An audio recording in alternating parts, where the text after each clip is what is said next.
Hallelujah. प्रभु से कहें, प्रभु मैं आपके पास आती हूँ, मैं पापी मनुष्य हूँ, मेरे हृदय को शुद्ध कर, अपने लहू से धोकर शुद्ध कर, मेरे हृदय को क्लीन कीजिए, उसमें कोई भी दाग धब्बे ना हो, ताकि जब मैं आपके पास आऊँ पूरी तरह तेरे लिए आऊँ। मुझे शुद्ध कर, मेरे मन को शुद्ध कर, मेरे विचारों को शुद्ध कर, विवेक को शुद्ध कर।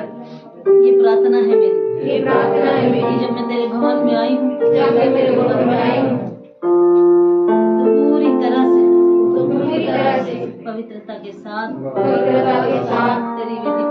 तेरी वेदी पे आ सकूं, निकट आ सकूं, तेरे नाम को ले सकूं। मेरे कान खोल दे, तेरे पवित्र वचन को मैं सुन सकूं, हृदय से ग्रहण कर सकूं।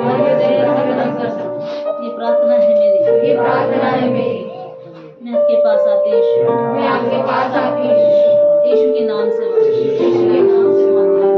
आमीन। अपनी बाइबल उठाएंगे, हम लोग भजन संहिता की ओर जाएंगे।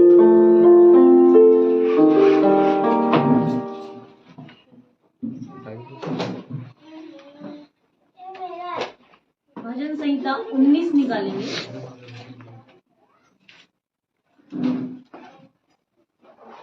सब अपनी बाइबल लीजिए। भजन संहिता 19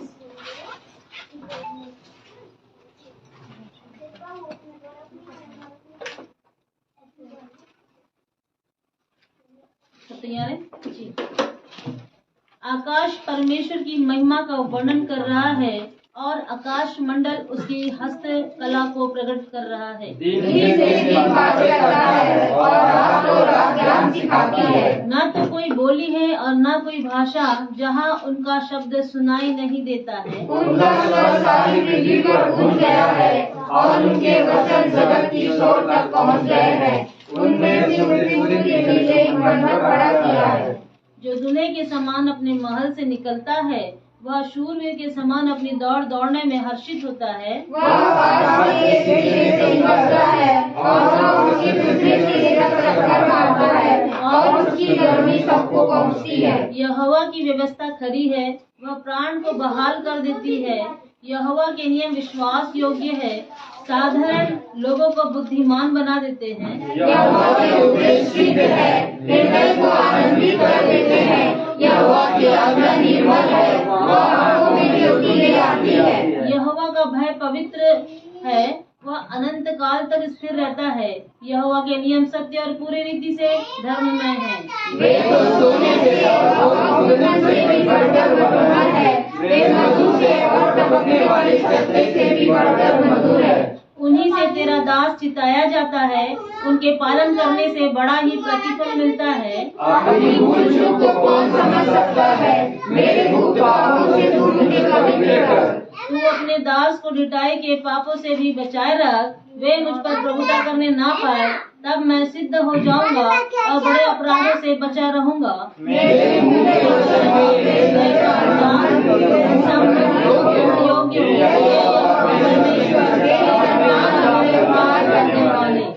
आइए हम हाथ उठा के प्रभु का धन्यवाद करें। हालेलुया, धन्यवाद यीशु, धन्यवाद यीशु। आपकी महिमा करते हैं, आपकी तारीफ करते हैं, आपकी बड़ाई करते हैं, आपकी प्रशंसा करते हैं, धन्यवाद करते हैं, धन्यवाद करते हैं। Hallelujah, hallelujah. आइए अपने स्थान में हम लोग बैठ जाएं। अपनी जगह ले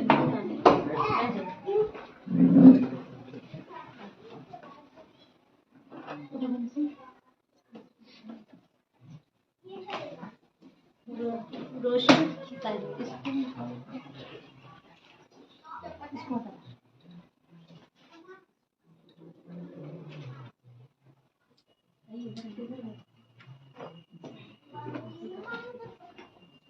हालेलुया, हालेलुया। तो हम लोग पढ़ेंगे इसका 12वां पद। अपनी भूल चूक को कौन समझ सकता है? हाँ। मेरे गुप्त पापों से तू तू मुझे पवित्र कर, हाँ, तू अपने दास को ढिठाई के पापों से भी बचाए रख। हाँ, वे मुझ पर प्रभुता करने ना पाए, तब मैं सिद्ध हो जाऊंगा। आमीन। आमीन। कोई भी गलती करता है तो बोलता है मेरी गलती नहीं है, तुम्हारी गलती है। मेरी गलती नहीं है, आपकी गलती है। और कई गलतियां ऐसी होती है जो हमारे तक ही सीमित रहती है। हम करते हैं और हमको मालूम होता है कि हमने क्या किया है। आमीन। और अपने पाप को हम क्या करते हैं, छुपा के रखते हैं और किसी से भी नहीं बोलते। केवल परमेश्वर जानता है उस बात को। लेकिन अगर आप एक ऐसा मनुष्य बनना चाहते हैं जो परमेश्वर से भरा हो और ये चाहते हो कि आपसे बड़े अपराध भी ना हो,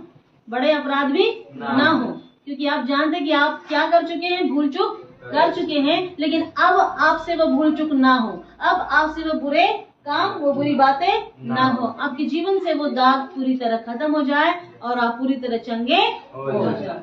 आमीन। तो आज का दिन नया है प्रियो, और आज परमेश्वर हमको नया बनाने के लिए फिर से एक बार जीवित रखा है कि हम उसके वचन के अनुसार बन सके और उसमें और भी फल ला सके, उसमें बढ़ते चले जाए। ऐसा अनुग्रह प्रभु हम सबको दे। Hallelujah, hallelujah. और इस पे लिखा है, तू अपने दास को ढिठाई के पापों से भी बचाए रहे। आमीन, आमीन। मैं इसको पूरा एक्सप्लेन नहीं करूंगी, हमारे साथ बहन है तो बहन को समय देंगे। इसलिए हम परमेश्वर के सामने में जाएंगे और प्रभु से कहेंगे कि प्रभु मेरे हृदय में जो भी अपराध है, जो भी पाप है, जो भी अधर्म है, जो मेरे गुप्त है, जो मैंने अपने तक ही सीमित रखा है, जिसको मैं जानती हूँ और आप जानते हैं, प्रभु आज मुझे इन पापों से आप छुड़ा दीजिए, ताकि मैं आगे को और पाप ना करूं, आगे को और अपराध ना करूं और उन अधर्मों के अनुसार ना जीऊं, लेकिन मैं परमेश्वर तेरे अनुसार पवित्र, भय योग्य और परमेश्वर की महिमा करता हुआ पाया जाऊं, ताकि परमेश्वर के नजर में मैं क्या दिखूं। Hallelujah, hallelujah. मेरे मुंह के वचन और मेरे हृदय का ध्यान तेरे सम्मुख ग्रहण योग्य हो।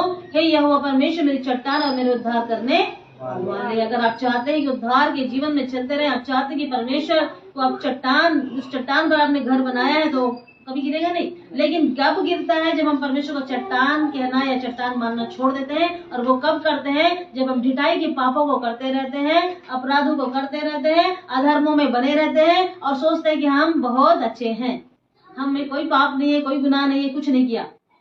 लेकिन ना हमको किसी और को दोष लगाना, ना किसी को देखना है, लेकिन अपने आप को बचाना है, अपने आप को परमेश्वर के लिए भावता हुआ बनाना है, परमेश्वर के लिए पवित्र बनाना है। और जब हम ये जानते हैं कि परमेश्वर मेरा और मैं परमेश्वर का हूँ, इसलिए अपने जीवन को परमेश्वर के लिए पवित्र देना है। हालेलुया। हालेलुया। कि आगे को आपके जीवन में बुराई ना आए, परीक्षा ना आए, बुराई से भरा हुआ पाप ना आए, यानी बुराई के कारण परीक्षा ना आए। हालेलुया। आप चाहते हैं कि अपराध किया तो आपको जेल ना हो जाए, अर्थात बंधन ना आ जाए। हालेलुया। सब चीज से बचने के लिए परमेश्वर हालेलुया हमें सिखाता है कि हमारे मुंह का वचन और हृदय का ध्यान किसके सम्मुख होना चाहिए,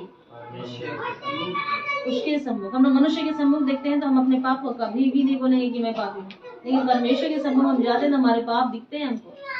हम व्याकुल हो जाते हैं, बाइबल पढ़ते तो हमको दिखता है हम क्या कर रहे थे, हमारे से क्या गलती हुई है, हमारे अपराध, हमारे धर्म। वैसे ही अगर आप अपने अपराधों को, अपने पापों को परमेश्वर में स्मरण करके उसे छोड़ दें, आज ही कहेगी प्रभु मेरे हृदय को पूरी तरह नया कर दीजिए, तो आप नए हो जाएंगे और आज से आप नए आनंद में चले जाएंगे। आमीन, हालेलुया। तो आज हम प्रार्थना करेंगे। हमारे मध्य बहन ज्योत्सना है और हम चाहते हैं कि प्रभु की दासी हमारे मध्य इस्तेमाल हो और हम और भी कुछ उनके द्वारा सीख सके। तो क्यों ना हम भजन संहिता के लिए और वचन के लिए प्रार्थना करें। कोई भी हमारे मध्य जिसे आत्मा अगुवाई करती है, प्रार्थना करें।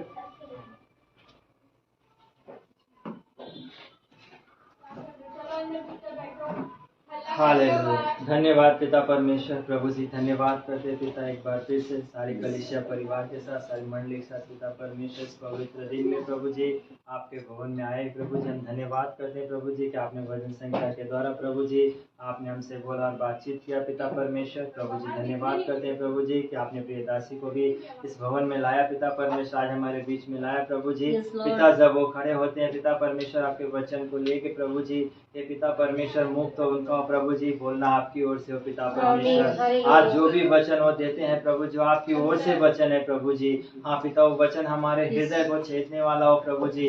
हमारे मन में जो कुछ भी है पिता परमेश्वर, आज वो सारे गुनाहों को हम क्षमा मांग के प्रभु जी इस वचन से पिता हम तृप्त होए प्रभु जी, क्योंकि आपका जीवित वचन है पिता परमेश्वर। जो इसे खाता है प्रभु जी वो कभी भूखा नहीं रहता पिता परमेश्वर। हम धन्यवाद करते प्रभु जी, आगे आगे के एक एक वचन को पिता आपके बलवंत और सामर्थ्य हाथों में सौंपते प्रभु जी। आगे के हर एक समय को पिता आपके हाथों में देते हैं पिता। धन्यवाद करते हैं प्रभु जी, सारी बातों में आपको महिमा देते हैं। छोटी सी विनती यीशु के नाम से मांगते हैं, सुनिए और ग्रहण कीजिए स्वर्गीय पिता। आमीन। प्रभु आप सबको आशीष दें।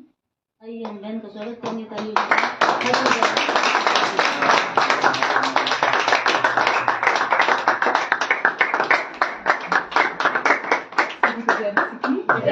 थैंक यू सो मच आपके वेलकम के लिए। और मैं प्रभु का हृदय की गहराई से धन्यवाद देती हूँ कि प्रभु ने हम सबों को बीते हफ्ते भर संभाला और आज के इस पवित्र विश्राम दिन में उसके भवन में आने के लिए अनुग्रह दिया। ये परमेश्वर का, ये उसकी दया है, उसकी करुणा है। इसलिए मैं प्रभु का धन्यवाद देती हूँ कि आप सबके बीच में, रायपुर में और इस चर्च में होना जो परमेश्वर का है। मैं प्रभु का धन्यवाद देती हूँ उसकी दासी के लिए भी कि उन्होंने आज ये मौका दिया कि मैं आप सबके बीच में खड़े होकर परमेश्वर के जीवित वचन में से जो आज के दिन परमेश्वर ने आप सब लोगों के लिए जो बड़ी उम्मीद और आशा के साथ आए हैं परमेश्वर के पास, प्रार्थना निवेदन के साथ उससे कुछ सुनने के लिए। तो मेरा ये विश्वास है और मेरी ये प्रार्थना है कि प्रभु आज का जो वचन रखा है, जो हमारे आत्मा का भोजन है, उससे प्रभु जरूर से आज हम सब से बातें करेगा और हम सबको आज तृप्त करने जा रहे हैं। आइए हम 2 मिनट अपनी आंखों को बंद करेंगे और हम अपने लिए प्रार्थना करेंगे कि प्रभु आज के दिन सब अपने मुंह को खोलें प्रियो और अपने लिए प्रार्थना करें। 2 मिनट छोटी सी प्रार्थना कि प्रभु आज का जो वचन आपने मेरे लिए रखा है उस वचन से मुझसे बोल, मुझसे बातें कर, मुझे तृप्त कर। प्रभु जैसा मैं आया था, जैसा मैं आई थी, मैं वैसे ही वापस ना जाऊं, लेकिन तेरी आशीष को, तेरी चंगाई को, तसल्ली को, तेरी हिम्मत को, अपने प्रार्थना के उत्तर को, आत्मा की भरपूरी को, पवित्र आत्मा के आनंद को, यीशु मसीह की शांति को और परमेश्वर पिता के प्रेम से भरकर आज यहाँ से वापस जाऊंगा।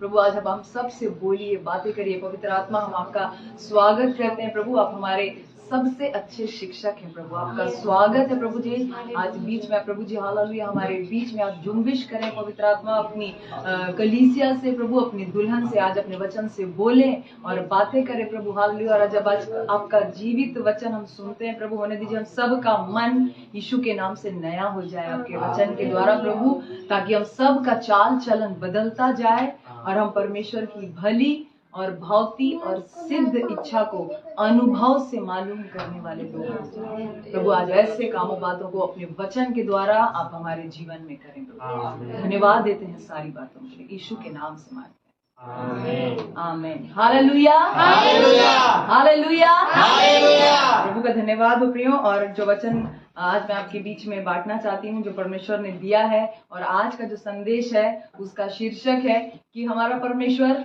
गुप्त में सुनने वाला परमेश्वर है, गुप्त में देखने वाला परमेश्वर है, लेकिन जब वो प्रतिफल देता है, जब वो इनाम देता है, जब वो रिवॉर्ड देता है, तो वो खुले में सारे लोगों के सामने खुल्लम खुल्ला हमारे सम्मान को बढ़ाता है, हमारे मान को बढ़ाता है। और जो प्रतिफल परमेश्वर के पास से आता है वो खुले में आता है। हालेलुया।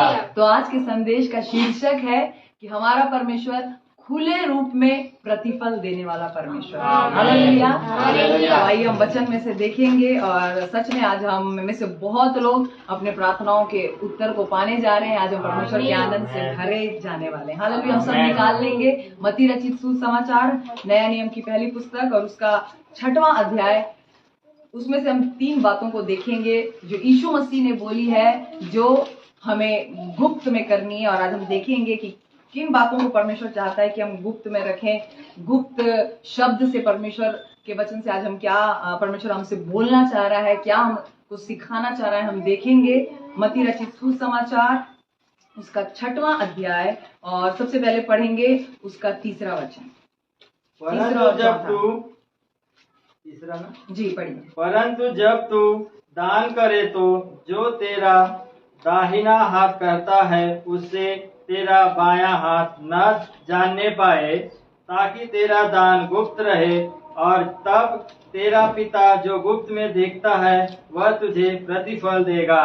इसमें लिखा हुआ है मत्ती रचित सुसमाचार 6वां अध्याय 3 और 4 में बोल रहा है कि जब हम प्रभु को देते हैं, जब हम कलीसिया में देते हैं, जब हम परमेश्वर के राज्य के लिए बीज को बोते हैं या परमेश्वर के सेवक को देते हैं, तो वो बोल रहा है जब हमारा दान जो प्रभु के लिए किया जाता है वो कैसा रहना चाहिए, गुप्त में रहना चाहिए, और तब उसका प्रतिफल कौन देगा, परमेश्वर देगा। ठीक है, पहली बात हमारा जो दान है, हमारा जो भेंट है वो हमेशा क्या होना चाहिए, गुप्त होना चाहिए। दूसरी बात देखेंगे आगे उसी का 6वां वचन पढ़ेंगे।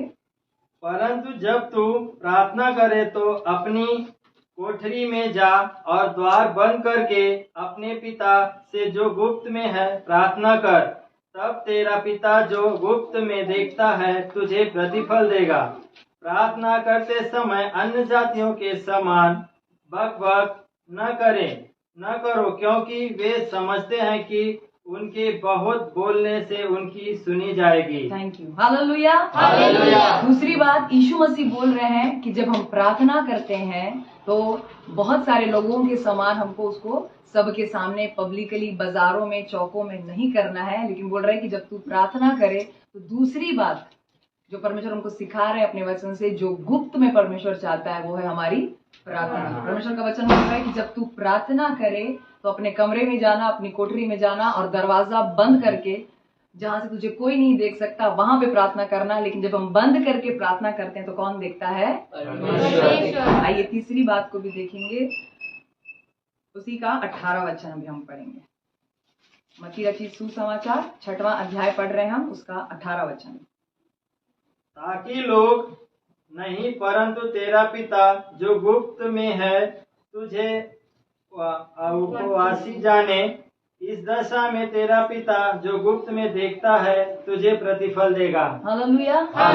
यहाँ पर उपवास के बारे में यीशु मसीह बोल रहे हैं। तीसरी बात कि जब तू उपवास करे तो वो बोले सबको पता नहीं चलना चाहिए। कई लोग होते हैं, है ना, जो चाहते हैं, हम में से बहुत सारे लोग, कि लोग जाने कि हम क्या कर रहे हैं, हम कितनी प्रार्थना करते हैं, हम कितना दान देते हैं। मनुष्य का ये स्वभाव, ये प्रवृत्ति, वो चाहता है कि लोग उसको जाने, पहचाने, उसके कामों को, वो अपने कामों का जो प्रतिफल इनाम है लोगों से प्राप्त करना चाहता है। लेकिन यहाँ पर यीशु मसीह 3 महत्वपूर्ण बातों को बता रहे हैं प्रियो।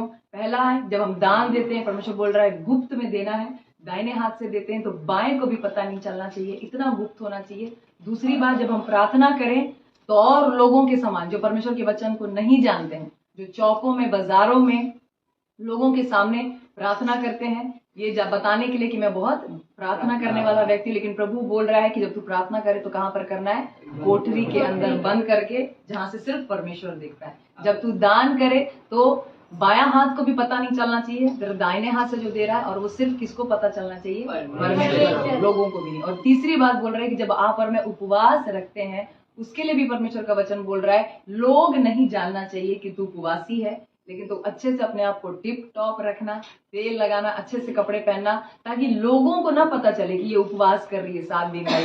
कई हम देखेंगे आज के समय में तो कई ऐसे लोग हैं, कई ऐसे होता है कि जब वो करते हैं तो इस बात का क्या करते हैं, ढिंडोरा पीटते हैं। लेकिन परमेश्वर बोल रहा है कि लोगों को नहीं पता चलना चाहिए। जब आप बहुत दान या बहुत बीज बोते हैं परमेश्वर के राज्य में, लोगों को नहीं पता चलना चाहिए। जब हम बहुत समय प्रार्थना में बैठते हैं, ये लोगों को नहीं पता होना चाहिए। लोगों को नहीं पता होना चाहिए जब हम लंबे लंबे उपवास में बैठ रहे हैं, उसका भी ढिंडोरा नहीं पीटना है।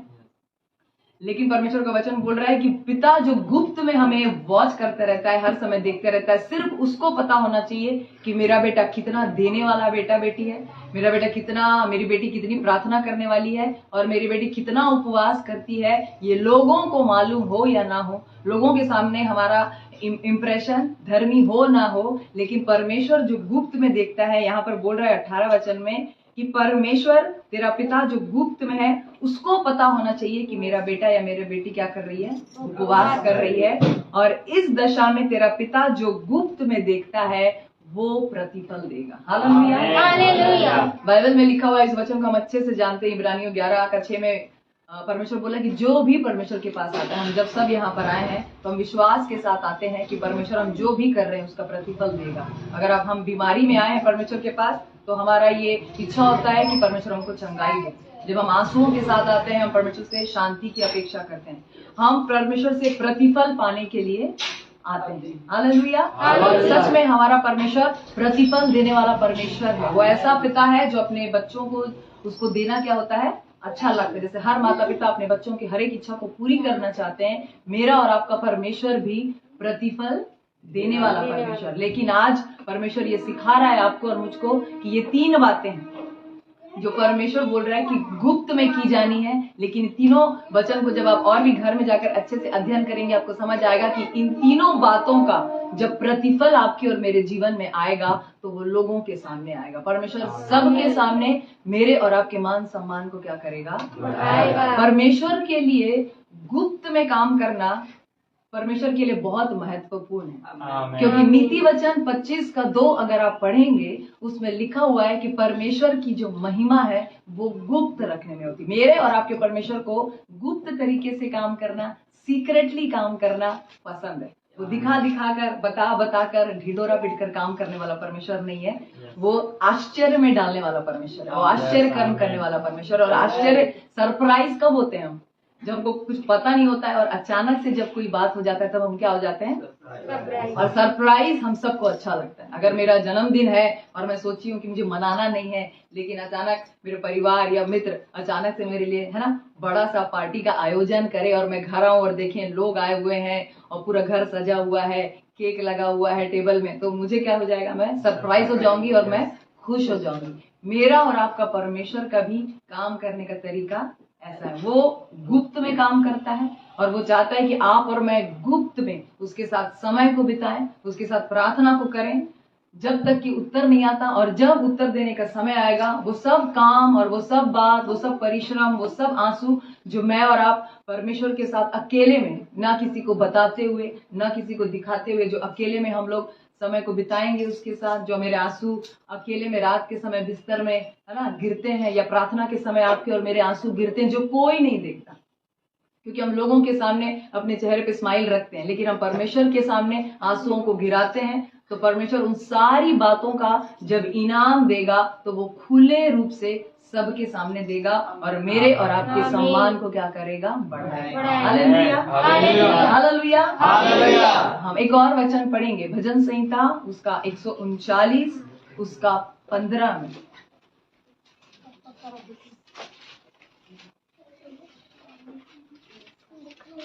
जब मैं गुप्त में बनाया जाता और पृथ्वी के नीचे स्थानों में रचा जाता था, तब मेरी हड्डियां तुझ से छिपी न थी।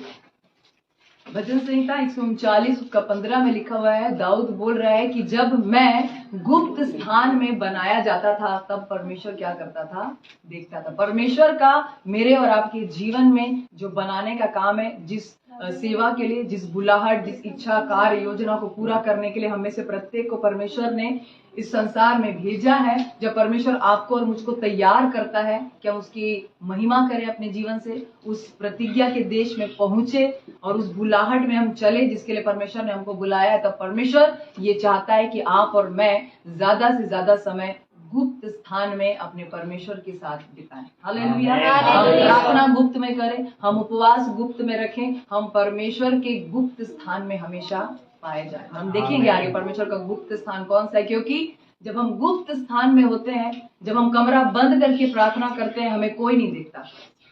लोग नहीं जानते हैं कि आप और मैं आत्मिक जीवन में आगे बढ़ने के लिए कितना मेहनत कर रहे हैं। वो जो मेहनत हम आत्मिक जीवन में, जो हम शत्रु की सारी शक्ति से लड़ने के लिए जो हमारा जितना भी मेहनत होता है, वो सब गुप्त में कमरा बंद करके घुटनों में परमेश्वर के सामने आपको और मुझको करना है। और जब यहाँ पर लिखा हुआ है भजन संहिता 139 के 15 में कि जब हम गुप्त स्थान में बनाए जाते हैं, उस समय कौन देख रहा होता है, परमेश्वर देख रहा है। परमेश्वर का मेरे और आपके जीवन में जो निर्माण करने का जो काम है प्रियो, वो हमेशा गुप्त स्थान में होता है। जितना ज्यादा आप और मैं परमेश्वर के गुप्त स्थान में कमरा बंद करके, जितना भी गुप्त में आप और मैं परमेश्वर के साथ समय को बिताएंगे, परमेश्वर मेरा और आपका निर्माण जो है वो गुप्त स्थान में करता है, क्योंकि वो ऐसा जगह है, अभी हमने बाइबल में पढ़ा कि जब हम लोग अकेले में, जब जहाँ पर कोई इंसान नहीं है, सिर्फ परमेश्वर है और मैं हूँ, जब हम ऐसी जगह में बैठते हैं जहाँ हमको लगता है कोई नहीं देख रहा है, लेकिन परमेश्वर गुप्त स्थान में भी आपको और मुझको देखता है। जब आप और मैं अकेले होते हैं, जब कोई मनुष्य नहीं जानता कि मेरा बेटा या मेरी बेटी अकेले में रो रही है या ये अंदर ही अंदर संघर्ष कर रही है, उस समय भी परमेश्वर की आंखें मुझ पर और आप पर लगी रहती है, क्योंकि बाइबल में लिखा है उसकी आंखें हर जगह घूमती रहती हैं। और जो लोग उसको पुकार रहे हैं और गुप्त में बैठ के कमरा बंद करके उपवास के साथ प्रार्थना कर रहे हैं, परमेश्वर के लिए बीज बो रहे हैं, बिना किसी को बताए, बिना किसी के जाने, गुप्त में काम कर रहे हैं, तो आपको मुझको ये जानना है प्रियो कि हमारा निर्माण हो रहा है। परमेश्वर मुझको और आपको तैयार कर रहा है, बना रहा है, और उसका बनाने का जो काम है वो हमेशा अकेले में, गुप्त में, सबसे अलग करके एक अकेले कमरे में ही परमेश्वर एक इंसान को है ना अपने लिए, अपनी महिमा के लिए तैयार करता है। हालेलुया। ये परमेश्वर का काम करने का तरीका है। हालेलुया।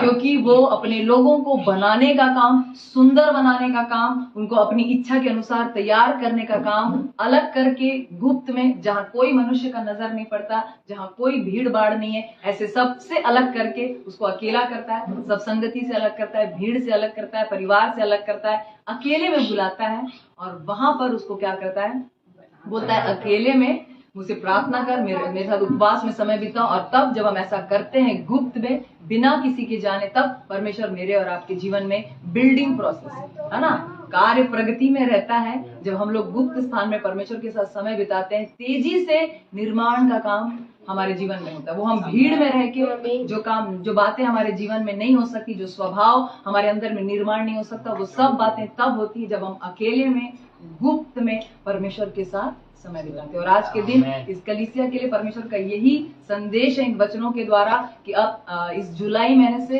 ये 2023 का 7वां महीना है, और इस महीने से आपको ज्यादा से ज्यादा समय परमेश्वर के साथ गुप्त में, अकेले में उसके साथ प्रार्थना करते हुए, आराधना करते हुए, उससे बातें करते हुए, उससे अपने दिल की सब बातों को शेयर करते हुए बिताना है, ताकि परमेश्वर अपनी इच्छा के अनुसार आपको बनाए, ताकि ऐसा बनाए ताकि मेरे और आपके जीवन से उठने, बैठने, चलने फिरने, बातचीत, हर एक बातों से उसको महिमा मिले, क्योंकि उसने आपको और मुझको अपनी महिमा के लिए बुलाया। हमारा उठना बैठने से भी उसको महिमा मिलता है, हमारे चलने फिरने से, बातचीत करने से भी उसको महिमा मिलता है, लेकिन ये महिमा तभी होगा जब आप और मैं उसके साथ गुप्त में समय को, और इसका जब रिजल्ट आएगा तो वो सबके सामने आएगा। अचानक कोई प्रभु का प्रॉफिट बन के खड़ा हो जाएगा, अचानक, है ना, अचानक परमेश्वर ऐसे, जैसे आज मुझे इस कलीसिया में खड़ा कर दिया, मैं भी ऐसे भीड़ में बैठने वालों में से थी, और अचानक, है ना, परमेश्वर, है ना, ऐसा करता है, कब जब वो बनाता रहता है लोग नहीं जानते, फिर हमको अचानक दिखता है कि परमेश्वर क्या कर रहा है, अपने लिए अपने बेटे बेटियों को खड़ा कर रहा है। लेकिन हम कहाँ पर बनाए जा रहे थे, गुप्त स्थान में बनाए। जब मैं परमेश्वर के पास आई थी तब मैं सोची भी नहीं थी, मैं ऐसी विश्वासी थी, ऐसी भीड़ में सबके साथ बैठ करके परमेश्वर के वचन को सुनती थी, प्रचार सुनती थी, परमेश्वर के अभिषेक, और मैं सोची भी नहीं थी ऐसे कि प्रभु अपने ऐसे काम के लिए मुझे बुलाया है, लेकिन परमेश्वर ऐसे बुलाया और गुप्त स्थान में रख के परमेश्वर ने क्या किया, अकेले में सिखाया, बताया, अभिषेक किया, छुटकारा दिया, पवित्र आत्मा से भरा, और ऐसे इतने परमेश्वर के भवन में अपने, है ना, अभिषिक्तों के बीच में खड़े रहकर उनके सामने अपने वचन की सेवकाई करने का परमेश्वर ने ये सौभाग्य दिया। सच में जब हम ऐसे गुप्त स्थान में बनाए जाने के बाद जब उसकी महिमा के लिए सबके सामने खड़े होते हैं, तो इससे परमेश्वर के नाम को बड़ी महिमा मिलती है। हालेलुया। बोलिए, मैं गुप्त स्थान में बनाया जा रहा हूँ। मैं गुप्त स्थान में बनाया जा रहा हूँ। मैं गुप्त स्थान में बनाया जा रहा हूँ। हालेलुया। हम एक और वचन पढ़ेंगे, भजन संहिता 91 उसका पहला वचन। इस वचन को हम सब लोग अच्छे से जानते हैं, एक बार और हम लोग पढ़ेंगे।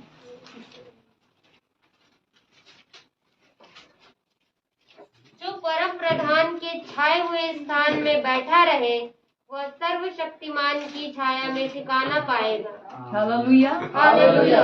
जो परम प्रधान के छाए हुए स्थान में, और जब प्रियो हम इसको इंग्लिश बाइबल में जब हम पढ़ते हैं, उसमें लिखा हुआ है जो छाया हुआ स्थान, उसके लिए वही शब्द गुप्त स्थान, यानी कि सीक्रेट प्लेस, ये शब्द इंग्लिश बाइबल में आया हुआ है। तो वो कौन सा जगह है? जब हम परमेश्वर के साथ अकेले में, जो कमरा बंद करके जब हम लोग परमेश्वर के साथ बैठते हैं, वही उसका छाया हुआ स्थान है। वही क्या है? गुप्त स्थान है, वो सीक्रेट प्लेस है।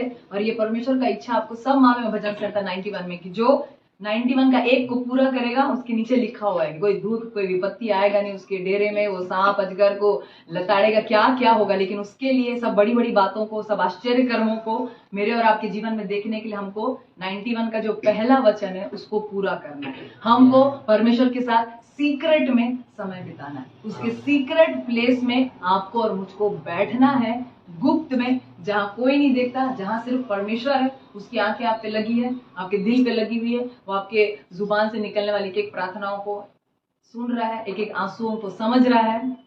ऐसे जगह में जब हम बैठेंगे, तब 91 के बाद में, 91 का एक के बाद में जितना भी प्रतिज्ञा दिया हुआ है वो सब मेरे और आपके जीवन में पूरा हो। कोई विपत्ति नहीं आएगा, दुख दूर से ही चला जाएगा मेरे डेरे के बाहर से, क्योंकि उसको पता है कि यहाँ पर एक सीक्रेट प्लेस है जहाँ से पवित्र आत्मा की आग और प्रार्थना की आग दुख को, विपत्ति को दूर से ही दिखाई देगी। तो जहाँ जिस घर से, जिस डेरे से उसको परमेश्वर का उपस्थिति, उसकी आग दिखाई दे रहा है, तो कौन सा विपत्ति और दुख है जो उस घर और डेरे के नजदीक आने का हिम्मत करेगा।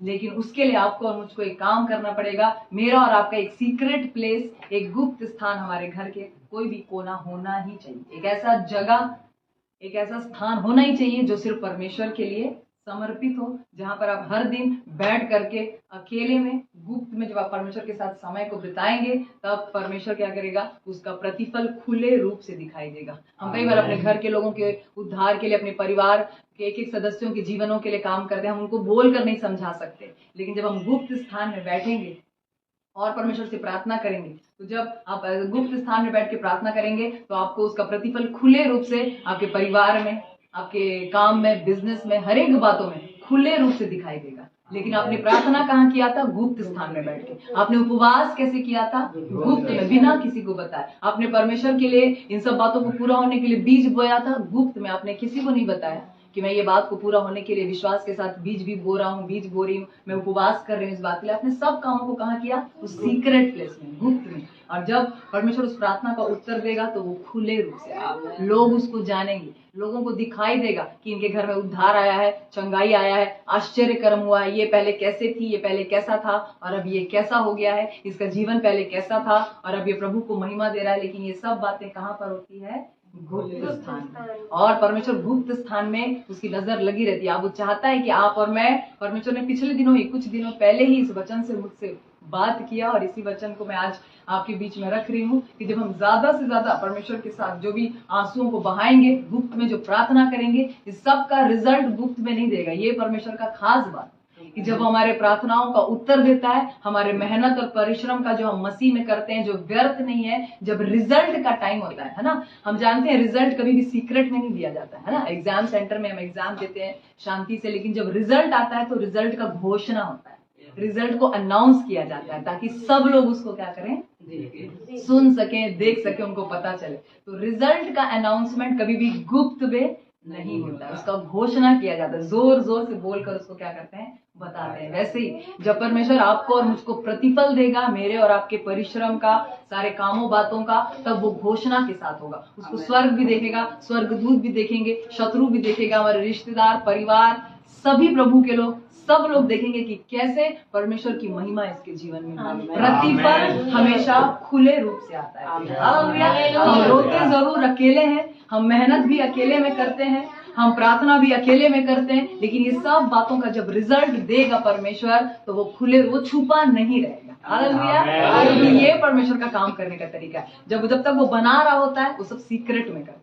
आपको और मुझको भी माता के गर्भ में बहुत ही सीक्रेट स्थान में जब बनाया जाता है। भजन संहिता 139 का 15 में दाऊद बोल रहा है कि तब भी तू मुझे क्या कर रहा था? देख रहा था। उसकी नजर हर जगह है, हमको वो हर समय देखता रहता है। मेरे मन के विचारों को, आपके मन के विचारों को, दिल की बातों को सुनता रहता है, पढ़ता रहता है कि मेरा बेटा या बेटी क्या सोच रही है, क्या बोल रही है, क्या मांग रही है, क्या प्रार्थना कर रही है। और जब हम लगे रहते हैं उसके साथ, गुप्त स्थान में जब उसके साथ समय को बिताते हैं, वो हमारा सारा गुप्त प्रार्थना खुले रूप से आपको जरूर दिखाएगा। हालेलुया, हालेलुया, हालेलुया, हालेलुया, हालेलुया।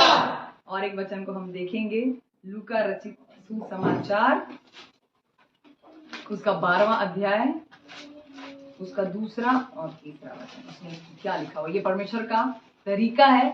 गुप्त में की गई हर एक प्रार्थना, गुप्त में किया गया हर एक संघर्ष, गुप्त में किए गए हर एक कामों का प्रतिफल परमेश्वर कैसे खुले रूप से देता है, आज हम वचन से सीख रहे हैं जी। लूका रचित सुसमाचार, उसका 12 अध्याय, उसका 2रा और कुछ ढका नहीं जो खोला न जाएगा, और न कुछ छिपा है जो जाना न जाएगा।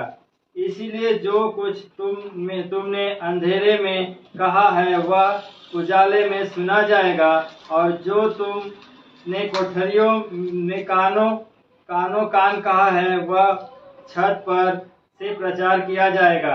Hallelujah, hallelujah. और एक वचन पढ़ेंगे, मरकुस 4 और 22। मरकुस 4 का 22, दोनों में एक ही बात लिखी है, लेकिन मैं चाहती हूँ हम दोनों जगह से इस वचन को पढ़ें। लूका 12 का 2 और 3 पढ़ा, अब मरकुस रचित सुसमाचार उसका 4था अध्याय और 22 वचन हम पढ़ेंगे। क्योंकि कोई वस्तु छिपी नहीं, परंतु इसीलिए है कि प्रकट हो जाए, और न कुछ गुप्त है, पर इसीलिए है कि प्रकट हो जाए। हालेलुया। ये परमेश्वर का तरीका है कि कोई भी ऐसी वस्तु गुप्त में नहीं, ऐसा कोई बात नहीं है जो ढका हुआ हो और वो उसको प्रकट परमेश्वर ना करे। हालेलुया। हालेलुया। लिखा हुआ है क्योंकि कोई वस्तु छिपी नहीं है, परंतु वो इसीलिए छिपी हुई है कि एक दिन क्या हो जाए, प्रकट हो जाए। और कुछ भी गुप्त नहीं है, पर इसीलिए परमेश्वर गुप्त रखता है कि मैं एक दिन इसको क्या करूंगा, प्रकट करूंगा। परमेश्वर बहुत दिनों तक यूसुफ को गुप्त में रख के उसको बना रहा था। एक दिन जब सबके सामने लेकर आया तो वो टीनेजर लड़का जो गड्ढे, गुलामी, जेल तक से गया था, जिसके बारे में कोई नहीं जानता, जिस दिन वो प्रधानमंत्री बन गया है ना, तो उस दिन लोगों ने उसको जान लिया और तब उसकी गवाही सामने आई कि ये कैसे परिस्थितियों से होकर के, है ना। लेकिन वो सारा दुख, मुसीबत, संघर्ष, अपने चरित्र पर भी लांछन, सब कुछ कहाँ सहा था, गुप्त में। वो अकेले रो रहा था, अकेले संघर्ष कर रहा था, प्रभु में बना हुआ था। बाइबल में लिखा यहोवा उसके साथ था। और जिस दिन परमेश्वर उसके जीवन में प्रकट करने का जिस दिन समय आया यूसुफ के जीवन में, वो बात सबके सामने प्रकट हुई। और वो लड़का जो गुप्त स्थान में दुख और तकलीफ से होकर के बनाया जा रहा था, जो उसका निर्माण कार्य परमेश्वर का यूसुफ के जीवन में पूरा हो गया, जिस पद के लिए परमेश्वर उसको बना रहा था, जब प्रधानमंत्री बन के मिस्र में राजा के साथ, जब वो दरबार में राजा के बाद नेक्स्ट इंपॉर्टेंट पर्सन बन गया, तब क्या हो गया, वो प्रकट रूप से वो सारा छुपा हुआ बात हमको सब दिखाई दिया कि परमेश्वर कितने सुंदर तरीके से यूसुफ का निर्माण कर रहा है। इस तरीके से परमेश्वर क्या करता है, बनाता गुप्त में, छुपा के रखता है, क्योंकि कुछ भी गुप्त नहीं है जो प्रकट नहीं होगा, कुछ भी ऐसा चीज नहीं है जो ढका है, खोला नहीं जाएगा, कोई भी ऐसा बात नहीं है जो आप कोठरी में कभी कभी बिना लाइट जलाए रोते रोते परमेश्वर से प्रार्थना किए हैं, अकेले में, अंधेरे में, लेकिन वो सब बातों को क्या होगा, परमेश्वर प्रगट में लेकर आएगा अपनी महिमा करने का। दाऊद को भी हम सब जानते हैं, उसको कोई भी नहीं जानता था, भेड़ बकरी चराने वाले से कौन मतलब रखता है ना। उसके पिता को भी उससे मतलब नहीं था, उसको उस यज्ञ में बुलाने के लायक भी नहीं समझा था, अपने बेटों में भी नहीं गिन रहा था, लेकिन परमेश्वर उसी को चुना था, क्योंकि इतने सालों से भेड़ बकरियां जब चरा रहा था उसको कोई नहीं देखता था, सिवाय जानवर, शेर, भालू, पेड़ पत्ते, आसमान, इसके अलावा और कोई भी दाऊद को देखता नहीं था। और वो अपने कामों को करते हुए परमेश्वर की महिमा करता था, आराधना करता था, वीणा बजाता था। लोग सोचते थे ऐसे ही सबसे बेकार है। उसके सब भाई लोग राजा के सेना में अच्छे अच्छे पद में थे, वो लोग लड़ाई जीत के आते थे, है ना, उनको बहुत सारा मेडल पदक मिलता होगा, उनका एक पहचान था। लेकिन दाऊद का कोई भी पहचान नहीं था, लेकिन उनको पता भी नहीं था, उनकी कभी कल्पना में भी नहीं आया होगा कि ये गाय, बैल, भेड़, बकरी चराते चराते परमेश्वर क्या कर रहा था, गुप्त स्थान में उसका निर्माण कर रहा था। और जिस दिन परमेश्वर का निर्माण काम पूरा हो गया, हम जानते हैं परमेश्वर ने अपने भविष्यवक्ता भेज करके उसका अभिषेक किया, और वही भेड़ बकरी चराने वाला एक दिन क्या हो गया, पूरे इजराइल देश का राजा। ऐसा प्रतिफल परमेश्वर उसको दिया।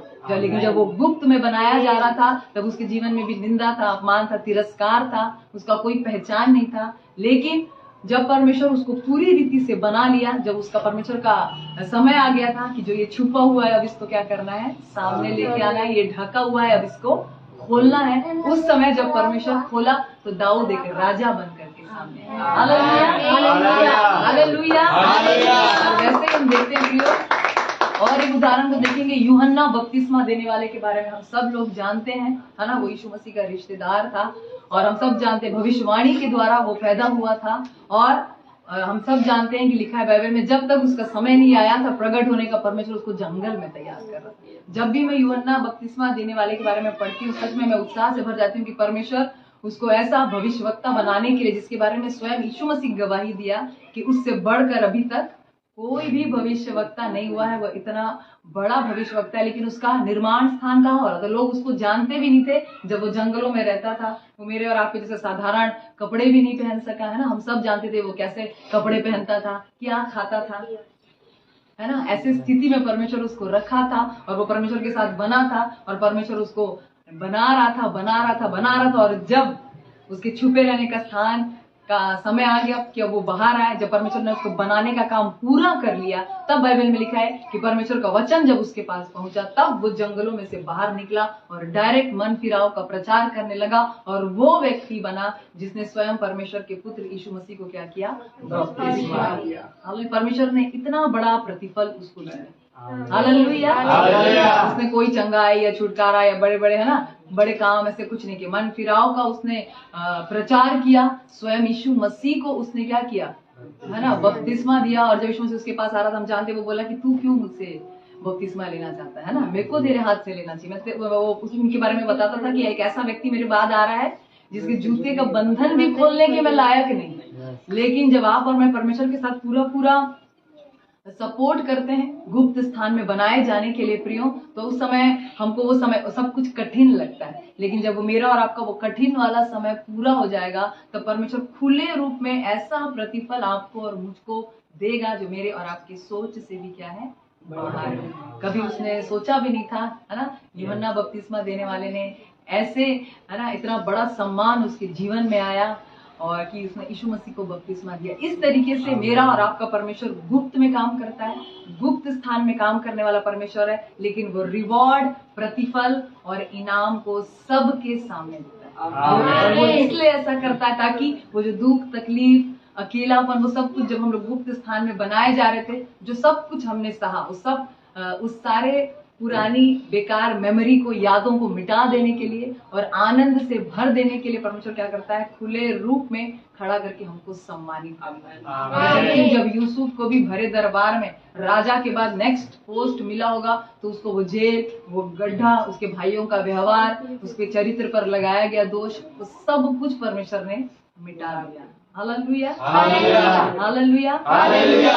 बोलिए, मैं गुप्त स्थान में बनाया जा रहा हूँ। मैं गुप्त स्थान में बनाया जा रहा हूँ। एक और अंतिम वचन हम लोग देखेंगे, हम लोग फिर से देखेंगे मत्ती रचित सुसमाचार और उसका 5वां अध्याय। देखेंगे कि जब हम, आप और मैं गुप्त स्थान में जब समय को बिताते हैं, तो क्या बदलाव मेरे और आपके जीवन में आता है, इस बात को हम देखेंगे। मत्ती रचित सुसमाचार उसका 5वां अध्याय। पढ़ाई करें। Hallelujah, hallelujah. बोलिए, मैं जगत की ज्योति हूँ। मैं जगत की ज्योति हूँ।